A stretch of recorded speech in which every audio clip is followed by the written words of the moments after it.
Estamos de volta com o programa Ação Nacional e hoje estamos recebendo o deputado federal Flavinho. Estamos aqui debatendo sobre a banalização dos símbolos da fé. Bom, Flavinho, a gente estava falando até sobre o código, você citou o Código 208, Código Penal, que feria... crime contra o sentimento religioso. Né? Houve até uma movimentação para derrubar essa lei, ou não? Eu estou enganado.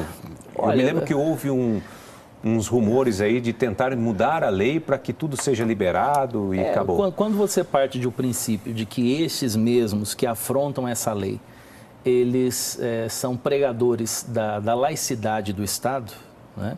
E para eles laicidade do Estado é um Estado ateu, um Estado totalmente...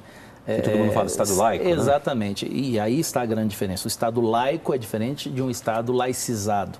O Estado laico é onde todos podem expressar sua religião e, por isso, a pertinência desse artigo 208 do Código Penal. Vamos explicar isso. Né?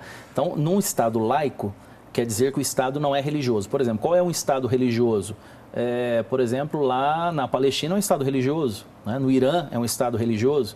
Então, somente aquela religião ela pode ser, então, ali exercida, né, e expressada, o culto único daquela religião, quando o Estado é religioso. No Brasil, na nossa democracia, é um Estado laico. O que é o Estado laico? Onde todas as religiões têm o seu espaço e onde cada brasileiro tem a liberdade de expressar a sua religião, seja católica, evangélica, protestante, que tem as mais variadas ramificações, de matriz africana, mas também o que não expressa nenhuma religião, o ateu, o agnóstico, todos têm o seu espaço garantido dentro de um Estado laico garantido na Constituição Federal. É garantia constitucional de cada cidadão brasileiro poder expressar a sua fé. Então, nós, ao expressarmos a nossa fé como católicos, nós estamos totalmente respaldados na Constituição Federal. Estado laico não tem nada que ver com o que essa gente tem falado. Isso é um Estado laicizado, é um Estado totalmente afastado daquilo que é a base da sociedade brasileira, que nós voltamos naquilo que eu dizia no início. O Brasil foi colonizado pelos portugueses. A primeira ação dos portugueses ao pisar nessa terra chamada de Terra de Santa Cruz foi fincar uma cruz aqui e celebrar uma missa. Uma missa. Então, a nossa raiz cultural, ela é religiosa, ela é católica. E o Constituinte, os constituintes ali, quando elaboraram a Constituição Cidadã de 88, eles colocaram na nossa Constituição exatamente o sentimento da população brasileira, que é uma população predominantemente religiosa. Então, esses que pregam que o Estado, né, ele deveria ser laicizado, ou seja, se afastar de tudo aquilo que envolva qualquer ação religiosa que remete a uma ação moral. Então, claro que eles arrancariam esse artigo 208 daí. E no meu caso é o contrário. Por exemplo, eu tenho dois projetos de lei, o 6793 de 2017 e o 4566 de 2016, que eles nasceram exatamente daquela parada gay, né, que acontece aí em vários estados, várias cidades, mas especialmente aquela que teve uma travesti, que foi, né, ali estava como que crucificada, e símbolos da nossa igreja católica, né, santos, né, como São Sebastião, por exemplo, sendo usado ali como patrono dos gays. Então, esses dois projetos de lei, eles trabalham exatamente nesse artigo 208 para majorar a pena. A pena de qualquer situação dessa que a gente leu aí do artigo 208 do Código Penal, ele vai de reclusão de um mês a um ano, né, de detenção, perdão, de um mês a um ano. Nesses dois casos, eu estou majorando de 2 a 5 anos de reclusão. E se houver, por exemplo, uma situação como essa de destruir uma imagem de Nossa Senhora, como nós vimos, por exemplo, um tempo atrás, uma pastora lá em Botucatu destruindo as imagens, isso em rede social e tudo mais. Então, isso, no caso, seria majorado com uma pena de 1/3, acima desses de 2 a 5 anos. Então, a gente está ampliando a sanção, no caso desse do Código Penal, para que realmente as pessoas entendam que é crime. É crime. E se é crime, a pessoa tem que ser penalizada. Não é porque a gente é católico, cristão, que a gente é bobo, que a gente é trouxa. Eu conversava hoje, né, conversava com o Dom Odilo em São Paulo, que acompanha muito de perto meu mandato, tem um carinho muito grande por Dom Odilo, é um grande pai, um grande pastor que me acompanha.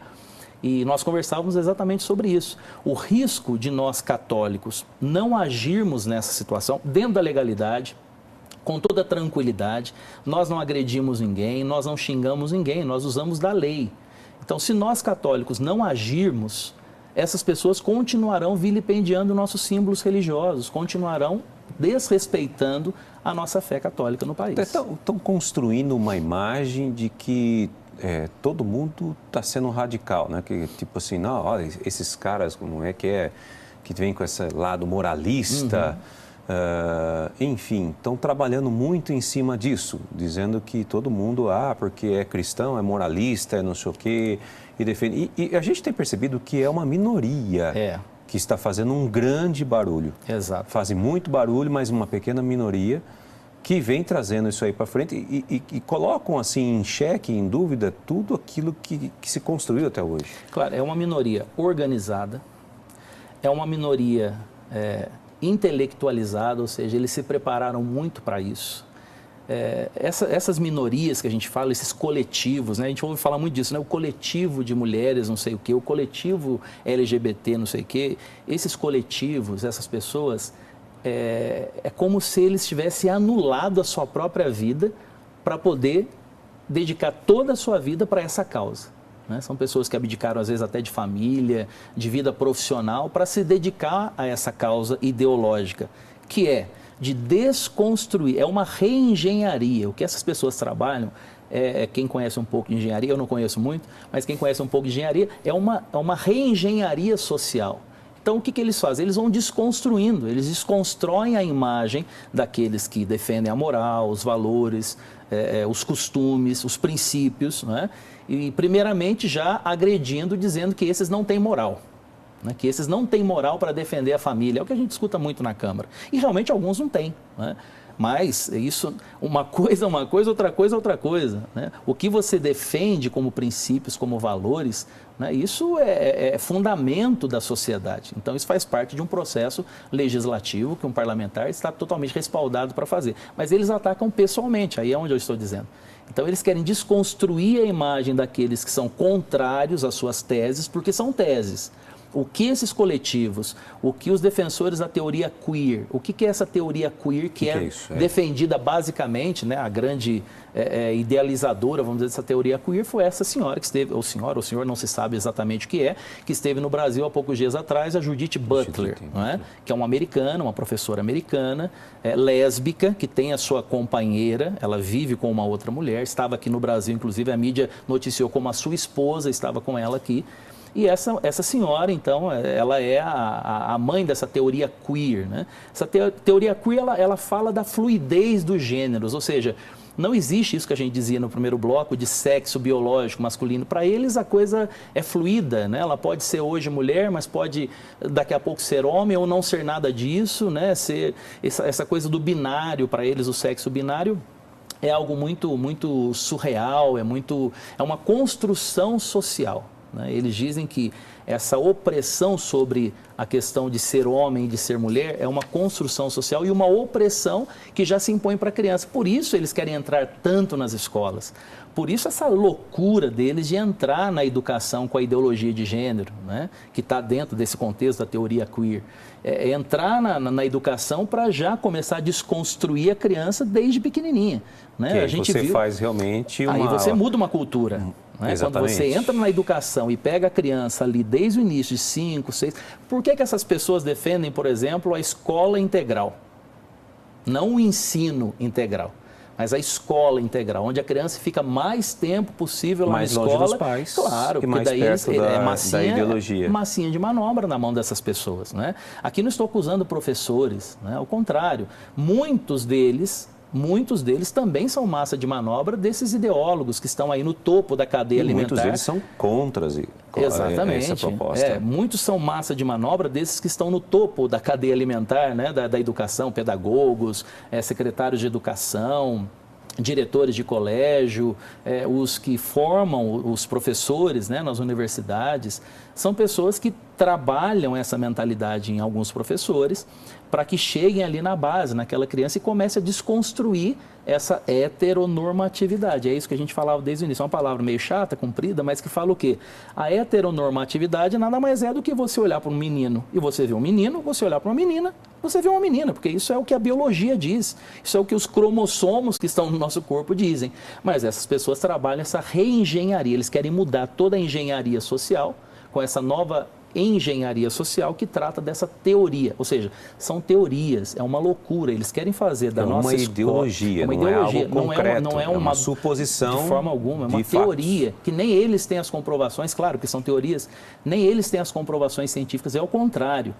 Os experimentos que foram feitos mostram o dano que é para a sociedade, e já em países, por exemplo, como Finlândia, algumas experiências foram feitas, já estão revertendo, porque exatamente a consequência social, depois de aplicada a teoria queer, a ideologia de gênero, elas são devastadoras para a Porque sociedade. se você põe para um garoto e falar para ele, menino, você não é menino, você é um ser que está crescendo, que vai identificar o que você vai ser.